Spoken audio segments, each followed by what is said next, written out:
अस्सलाम वालेकुम dear students. तो हमने स्टार्ट किया था unit number 2 solving a biological problem. इसका लेक्चर नंबर 2 है। जो बायोलॉजिकल मेथड्स हैं वो हमने पढ़ लिए हैं। दो स्टेप्स हमने पढ़ लिए हैं। आज हम स्टेप नंबर 3 पढ़ेंगे बायोलॉजिकल प्रॉब्लम का लेक्चर नंबर 2 में, जिसको हम कहते हैं बच्चों हाइपोथेसिस। ठीक है बच्चों। अच्छा, हाइपोथेसिस से पहले जो हमने पढ़ा वो ऑब्जर्वेशन एंड प्रीवियस रिसर्च था, उससे पहले वो रिकॉग्निशन था। तो जब साइंटिस्ट ऑब्जर्वेशन करते हैं, सबसे पहली बात यह है कि ये जो हाइपोथेसिस है, ये हाइपोथेसिस जो पेश की जाती है ये होगी आफ्टर ऑब्जर्वेशन। ठीक है बच्चों। ऑब्जर्वेशन के बाद साइंटिस्ट जो है वो हाइपोथेसिस को पेश करेंगे। ठीक है। हाइपोथेसिस कब होगी? ये ऑब्जर्वेशन और प्रीवियस रिसर्च के बाद हाइपोथेसिस होगी। ठीक है बच्चों। अब हाइपोथेसिस क्या है बच्चों? हाइपोथेसिस आपके पास पॉसिबल आंसर है बच्चों। ठीक है। जो साइंटिस्ट ने ऑब्जर्वेशन की, अब उस ऑब्जर्वेशन के बाद साइंटिस्ट जो है अपना एक आंसर देंगे, अपनी एक ऑब्जर्वेशन को जो है वो डिस्क्राइब करेंगे, जिसको हम क्या कहते हैं? हाइपोथेसिस कहते हैं। तो hypothesis is a possible answer to a biological problem. ठीक है बच्चों।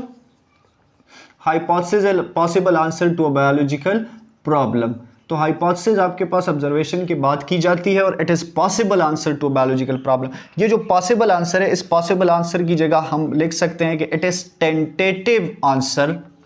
ठीक है। ये भी कह सकते हैं it is tentative answer to a biological problem, या हम कह सकते हैं कि it is proposed answer to a biological problem. ठीक है बच्चों। Proposed answer to a biological problem, या हम हाइपोथेसिस को कह सकते हैं कि it is logical answer to a biological problem. ठीक है बच्चों। Logical answer to a biological problem. ठीक है बच्चों। तो ये हमारे पास हाइपोथेसिस की डेफिनेशन है। ऑब्जर्वेशन की बात की जाती है। जब ऑब्जर्वेशन कर लेते हैं साइंटिस्ट 5 सेंसेस को यूज करके, और क्वांटिटेटिव क्वालिटेटिव, तो उसके बाद साइंटिस्ट अपना एक आंसर देते हैं। ठीक है बच्चों। उसको हम हाइपोथेसिस कहते हैं। तो hypothesis is a possible answer to a biological problem. It is tentative, proposed या logical answer to a biological problem, एक ही बात हो गई है। ठीक है बच्चों। अब जो हाइपोथेसिस है, ये हाइपोथेसिस जब साइंटिस्ट पेश करते हैं तो एट कैन बी वन और मोर देन वन। ठीक है बच्चों। दूसरा पॉइंट हाइपोथेसिस के बारे में कि हाइपोथेसिस एक भी हो सकता है, मोर देन वन। ठीक है। एक से ज्यादा भी हो सकते हैं बच्चों, 2 भी हो सकते हैं, 3 भी हो सकते हैं, 4 भी हो सकते हैं। ठीक है। उस ऑब्जर्वेशन के ऊपर बेस करता है साइंटिस्ट हाइपोथेसिस बनाएंगे। हाइपोथेसिस एक भी हो सकते हैं बच्चों, और हाइपोथेसिस एक से ज्यादा भी हो सकता है। ये बात भी आपने ज़हन में रखनी है। एक तो आपके पास व्हाट इज हाइपोथेसिस है, इसकी डेफिनेशन आ गई है कि hypothesis is a possible answer to a biological problem. उसके बाद सेकंड नंबर पे कि हाइपोथेसिस एक भी हो सकता है और हाइपोथेसिस एक से ज्यादा भी हो सकता है। ठीक है बच्चों। उसके बाद पॉइंट नंबर 3 अगर हम देखें तो ये हाइपोथेसिस आपके पास जो है एट कैन बी ट्रू और रॉन्ग। बच्चों लाजमी नहीं है कि हाइपोथेसिस जो है वो जो साइंटिस्ट बनाएंगे उसी तरह होगा, नहीं। हाइपोथेसिस उसी तरह भी हो सकता है लेकिन गलत भी हो सकता है बच्चों। हाइपोथेसिस कैन बी ट्रू और रॉन्ग। ठीक है। ये नहीं है कि साइंटिस्ट ने ऑब्जर्वेशन की तो उन्होंने जो हाइपोथेसिस बना दिया वो फाइनल है। नो बच्चों, हाइपोथेसिस कैन बी ट्रू या रॉन्ग। आपके पास सबसे पहले डिफिनीशन आ गई है कि हाइपोथेसिस जो है ये पॉसिबल आंसर है टू बायोलॉजिकल प्रॉब्लम। उसके बाद इट कैन बी वन और more than one. It can be true और रॉन्ग। ठीक है बच्चों। हाइपोथेसिस ट्रू भी हो सकता है और हाइपोथेसिस जो है ये रॉन्ग भी हो सकता है। उसके अलावा बच्चों अब हमें कैसे पता चलेगा कि हाइपोथेसिस ट्रू है या हाइपोथेसिस रॉन्ग है बच्चों? इसको टेस्ट करते हैं एक्सपेरिमेंटेशन से। एक इंपॉर्टेंट पॉइंट है, एमसीक्यूज भी आता है, क्वेश्चन भी आता है कि हाइपोथेसिस इज टेस्टेड थ्रू, क्योंकि उसके बाद स्टेप कुछ और है, लेकिन hypothesis is tested by experimentation. बच्चों ये बात आपने ध्यान में रखनी है कि hypothesis is tested through experimentation. बच्चों हाइपोथेसिस को कैसे टेस्ट किया जाता है? हाइपोथेसिस को एक्सपेरिमेंटेशन के जरिए या एक्सपेरिमेंट के जरिए टेस्ट किया जाता है बच्चों। तो ये बात भी आपके जहन में हो कि हाइपोथेसिस लॉजिकल आंसर है टू बायोलॉजिकल प्रॉब्लम। उसके बाद ये एक भी हो सकता है, एक से ज्यादा भी हो सकता है। इट कैन बी ट्रू और रॉन्ग, ये ठीक या गलत भी हो सकता है। और हाइपोथेसिस को टेस्ट कैसे करते हैं? टेस्ट थ्रू एक्सपेरिमेंटेशन, एक्सपेरिमेंट के जरिए बच्चों हम हाइपोथेसिस को टेस्ट कर सकते हैं। अच्छा, अब एक अच्छे हाइपोथेसिस की क्या कैरेक्टरिस्टिक्स होनी चाहिए बच्चों? तो हमने ये पढ़ना है कि क्वेश्चन अगर आ जाए या हमें पता हो कि एक अच्छे हाइपोथेसिस की क्या कैरेक्टरिस्टिक्स हैं, characteristics of a good hypothesis, एक अच्छे हाइपोथेसिस की क्या कैरेक्टरिस्टिक्स होनी चाहिए बच्चों? तो आपके हिसाब से क्या होनी चाहिए बच्चों? एक गुड हाइपोथेसिस की, एक अच्छे हाइपोथेसिस की क्या कैरेक्टरिस्टिक होनी चाहिए? सबसे पहली कैरेक्टरिस्टिक्स बच्चों एक अच्छे हाइपोथेसिस की होनी चाहिए कि साइंटिस्ट ने जो ऑब्जर्वेशन की है तो ये हाइपोथेसिस उसी ऑब्जर्वेशन के ऊपर बेस्ड करता। ठीक है, ये नहीं है कि साइंटिस्ट ने ऑब्जर्वेशन किसी और प्रॉब्लम की है और हाइपोथेसिस वो किसी और प्रॉब्लम का दे दें या उससे रिलेटेड ही ना हो। तो सबसे पहली बात यह है कि जो हाइपोथेसिस है, hypothesis it must be based on observation बच्चों।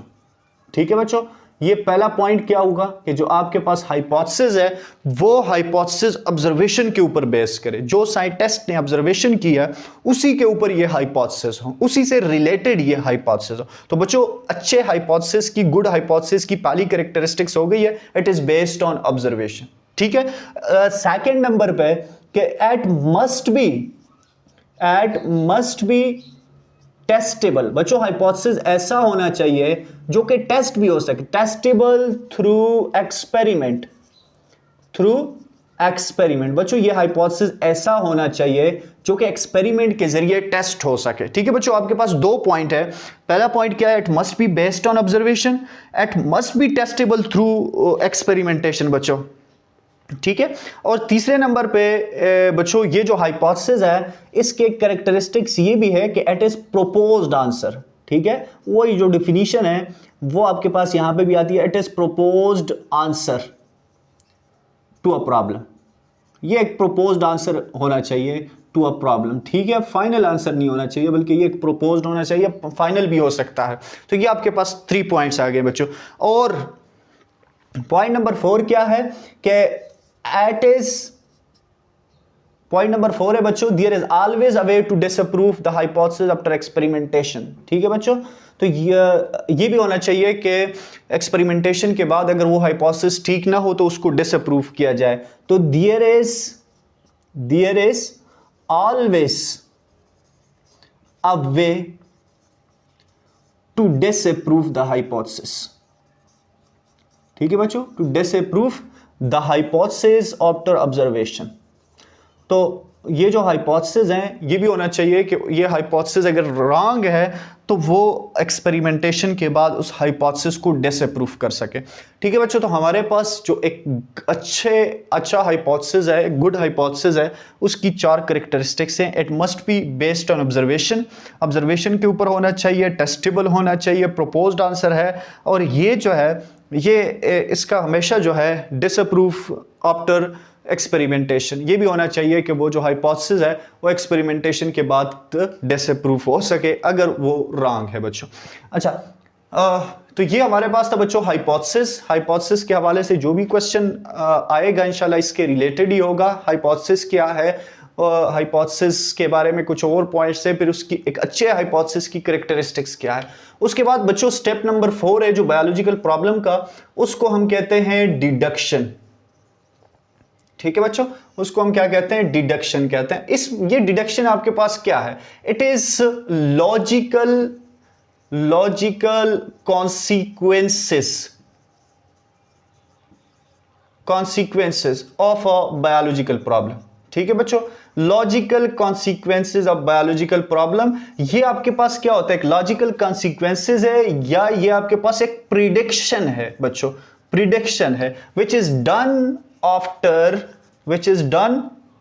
after